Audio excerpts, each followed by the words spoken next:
ரீசெண்டாக பார்த்தீங்கன்னா, மயனஸை ரொம்பவே விரும்பி சாப்பிட்றவங்களுக்கு அதிர்ச்சி குடுக்குற மாதிரி ஒரு செய்தி வெளியாகியிருக்கு. அது என்னன்னு பார்த்தீங்கன்னா, பொதுவா பச்சை முட்டைய தான் மயனஸ்ல யூஸ் பண்ணுவாங்க.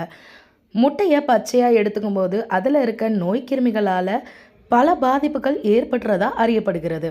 இதனால தமிழ்நாட்டில மயனஸை தடை பண்ணியிருக்காங்க.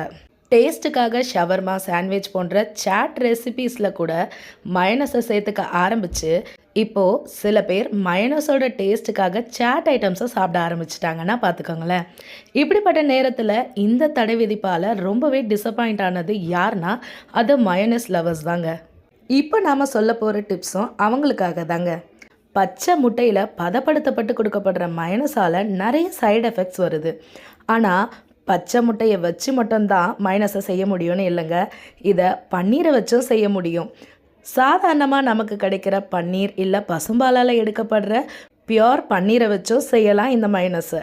ஊற வச்ச 4 முந்திரி, 2 மிளகு, 1 பல் பூண்டு, லைட்டாக சர்க்கரை இது எல்லாத்தையும் வச்சு நல்லா கிரைண்ட் பண்ணி எடுத்தால் கடையில் சாப்பிட்ற மைனஸை விட வேறு லெவல் டேஸ்ட்டில் நம்மளுக்கு மைனஸ் கிடைக்கும்.